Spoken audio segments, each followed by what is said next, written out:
Hello guys, welcome. Collective reading tayo ngayon. Tingnan natin kung ano yung current energy ng person mo. Be open-minded po. Hindi po halos lahat makaresonate. Thank you nga po pala sa mga nagsusubscribe. Sa mga bumabalik, maraming pong salamat. Give it the message for collective. Ano yung energy ng person mo?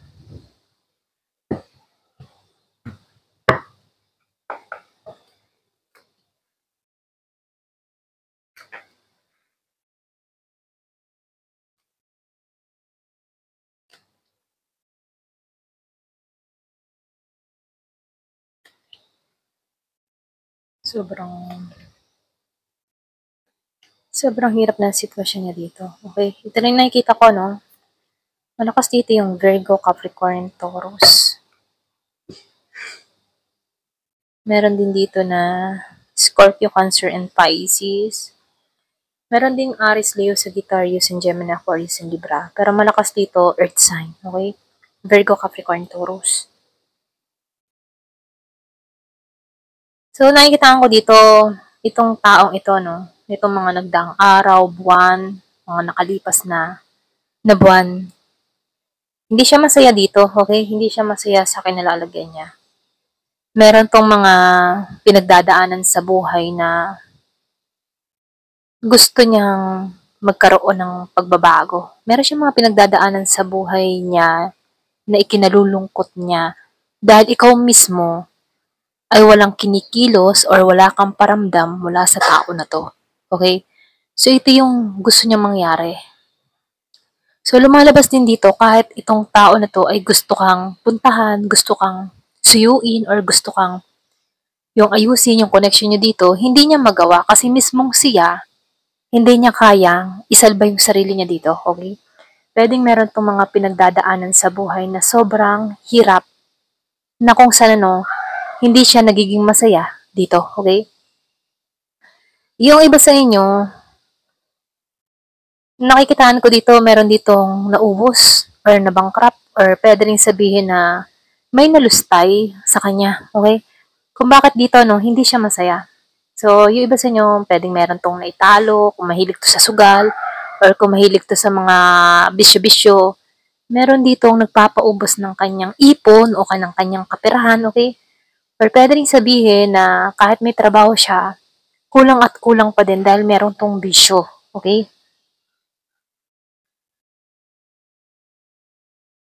So dito, nakikitaan ko dito, may pag-asa pang makaraos tong taong ito. Ito lang nakikita ko, kasi kahit meron tong mga pinagdadaanan, kung maiwawaksi, may pag-asa tong yumaman or may pag-asa tong makaahon, okay? Kailangan lang dito ng tamang pagkontrol, disiplina sa sarili. Kasi dito, kung meron kang tao dito na malaki yung kita, pero may bisyo, dun lang din napupunta. Pawaldas din. So, meron ako nakikita dito kang person na merong mga hirap tanggalan. Merong addiction or meron lang siya talagang ganong katangian, na kung saan ito yung nagpapaubos ng kanyang yaman or ipon dito. Yung iba sa inyo, hindi niya baga kayang kontrolin itong kanyang bisyo or itong kanyang kahiligan, kung ano mang kanyang kahiligan dito, hindi niya kayang kontrolin. Excuse me. Wala siyang lakas dito na idisiplina yung sarili niya. Yung iba sa inyo, meron tong addiction eh. So, lumalabas din dito, yung iba sa inyo, masyado kang protektado sa sarili mo. Ito lang nakikita ko, pagdating sa'yo, pinoprotektahan mo yung sarili mo dito sa tao na to. So, lumalabas din dito, meron akong nakikitang dalawang tao sa buhay mo. Yung iba sa inyo, mahal na mahal ka ng tao na to. Yung iba naman sa inyo, solid tong tao na to. Okay? Excuse me. Meron akong nakikitang dalawang tao sa buhay mo. Yung isa dito is stable. Ayan. So, ito na yung nakikita ko dito, Meron dalawang tao na nagkaka-interest sa'yo or pwede sabihin, Meron dalawang tao sa buhay mo, okay? Yung isa dito, mahal na mahal ka. Yung isa naman dito, kaya kang alayan ng pagmamahal. Okay? Kaya niyang suklian. So, iba sa inyo pwedeng bago to. Or pwede rin meron ditong papasok na bago sa buhay mo. Okay? So, mamimili ka dito kung alin dito sa dalawang ito yung pipiliin mo.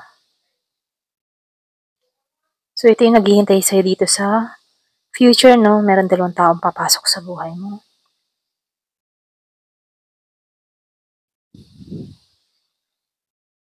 So, dito, no, hindi ka naman mahuhusgahan ng tao na to kasi deserve mo yung love.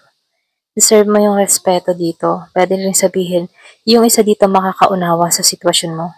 Kumbaga, for example, nagkwento ka sa tao na to, maunawaan niya yung kwento ng buhay mo.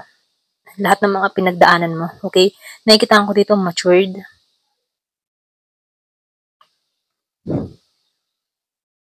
So, lumalabas din dito, no? Sa umpisa, hindi ka balance kasi pwedeng takot ka. Takot kang sumugal, takot ka muling magmahal, takot kang sumubok, ano.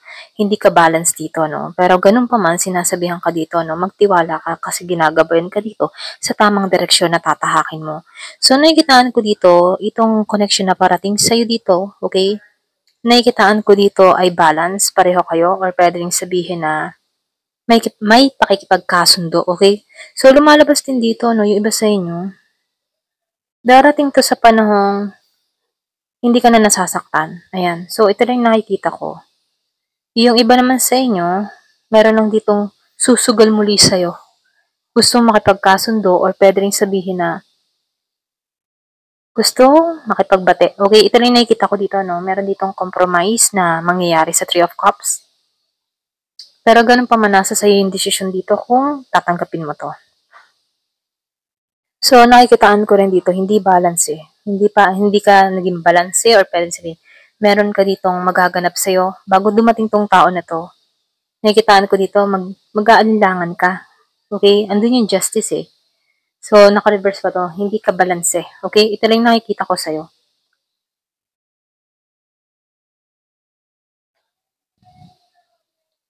Yung iba sa inyo, sinukuan mo na yung larangan ng pag-ibig. Ito lang nakikita ko sa'yo. Sinukuan mo na yung larangan ng pag-ibig. Wala ka ng lakas ng loob sa ganong sitwasyon. Kumbaga, no, ayan, pasensya na putol, okay? So, start ulit tayo, no? So, nakikitaan ko dito, itong person mo dito, no, yung bang tipong hinihiling ka niya pero hindi ka niya makamit, ganon. So, lumalabas din dito, wala tong lakas ng loob sa'yo, humarap, personally. Yung iba sa inyo kasi nakarecover ka na, kaya itong tao nito, hindi niya alam kung paano ka may babalik kasi wala na siyang control sa sitwasyon. So, lumalabas dito, naka-recover ka na sa tao na to. Meron ako nakikitang Gemini, Aquarius, and Libra. Meron ding Aries, Leo, Sagittarius. So, dito, lumalabas dito na wala siyang lakas sa'yo. Wala siyang kakayahan na mabawi ka niya dito. Wala na siyang control sa sitwasyon. So, dito, nakikitaan ko dito, hindi niya alam kung paano ka maibalik muli. Hindi niya alam kung paano ka makuha muli. Yung iba sa inyo ha, pwede rin sabihin, ikaw nagpasya ka na dito na wala na talaga. Okay? So, tingnan natin dito sa isang card kung ano pa yung masasabi. Naka-recover ka na sa tao na to. Ito na yung nakikita ko sa iba. Give me the message. Yung iba sa inyo hanggang ngayon naduduwag to sa'yo. Kaya hindi ka kinakausap or hindi to nagpaparamdam. May takot.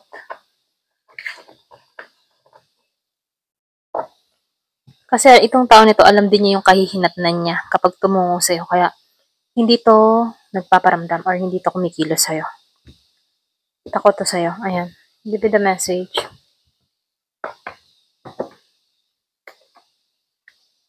So, meron dito nangyari, winter time. Yung bang tipong natauhan ka or pwede rin sabihin na sinilang ka muli.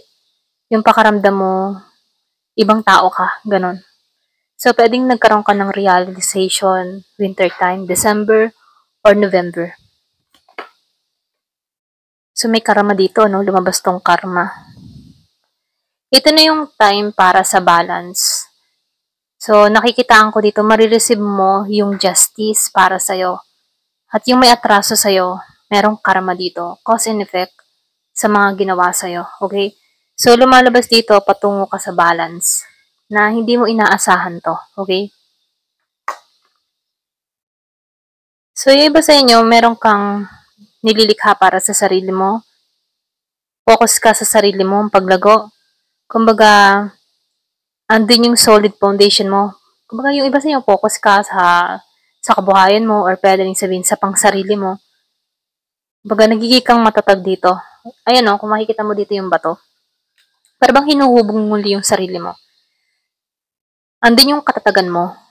Hindi ka nagpapadala sa mga emotion or mga negative na sinasabi sa'yo. Okay, ito lang yung nakikita ko. Kahit baga merong unos na nangyayari sa buhay mo, hindi ka nagpapa-apekto. Okay, kalmado kang tao. Ito lang yung nafe-feel ko. So, hindi halos lahat sa part na to, no? So, meron akong nakikita dito ang taong kalmado. Andun yung katatagan niya. Kahit may mga problema siyang kinakaharap, alam niya kung paano balansehin yung sarili niya. Okay? Magaling siya dun. So, nakikitaan ko dito, kaya siya ganun kaya siya nagiging maingat dito. Kasi naranasan niyang mawala or naranasan niyang mabaliwala. Okay? Yung mabaliwala, hindi pagtuunan ng pansin. Pero yung pagsubok na ito yung humubog sa tao na to, dito sa structure, So, nafe-feel ko dito, itong mga experience na naranasan niya, yun yung nagpapatatag sa kanya. Mas tumatatag tong tao na to. Okay? So, yung iba sa inyo, pinag-aralan mo din kung alin yung dapat tanggalan sa sarili mo. Meron ako nakikita dito na tao na meron siyang mga binago sa sarili niya para sa ikabubuti niya. Okay? Alam mo yun? Kung meron siyang mga bisyo before, or kung meron kang mga kinagawayan, nakikitaan ko dito yung pag-control mo sa sarili. Kasi nag-healing ka dito. Okay? Alam mo na yung dapat alisan, alam mo yung dapat tanggalan.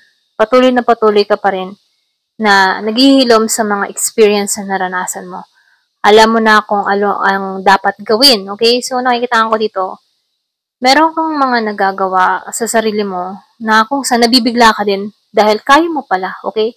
So, nakikitaan ko dito na nagkakaroon ka ng direksyon, tamang direksyon. Alam mo na yung gusto mong tahakin dito. Okay? Ito lang nafe-feel ko sa'yo. So, lumabas tong dalawa, So, growth and the feminine. Yung nga sinabi ko kanina dito, alam mo na yung tatahakin mo. Alam mo na yung gusto mo mangyari. So, dito, open yung third eye chakra mo and crown chakra mo dito, Nakita mo na lahat. Baga, nakikita ko dito, klaro na sa'yo. Alam mo yung dapat mong pagkatiwalaan at kung sino, okay? Kung sino ang dapat mong pagkatiwalaan. So, lumalabas dito, nagkakaroon ka ng malawak na pangunawa, okay? Alam mo na. Andun yung tapang mo dito sa feminine energy, okay? So, nakikitaan ko dito, makikita mo yung mata ng babae, Determinasyon, okay? Andun yung determinasyon mo na merong makamit or merong kang mapagtagumpayan. So, andun yung fighting spirit mo na gusto mong maalisan to at nagaganap na to sa'yo, okay? So, dito, yung iba sa inyo, winter may nangyari sa'yo. Para kang sinilang muli, Then, summertime, patuloy kang lumalago, okay? So, winter time, doon mo naranasan lahat ng mga pain or sabihin natin, yun yung stage ng paghihilo mo, okay? Na kung saan dito sa summertime, dito mo natatagpuan yung katatagan mo, okay? So, nakikitaan ko dito, nag-grow ka, alam mo na yung gusto mong mangyari, nagmamatured ka, na ibabalik mong muli yung tapang at lakas mo, yung determinasyon mo, para sa buhay mo, okay? So, bumubuo ka ng solid foundation para sa sarili mo kasi ini-structura mo yung sarili mo Alam mo yung gusto mong gawin. Alam mo yung gusto mong makamit. Ganon. So, nakikita ko dito, nasa tamang path, tamang direction ka, at alam mo yung tatahakin mo. Ganon. Okay? Ito na yung nakikita ko sa'yo. Ayan. Thank you for watching. Love and peace.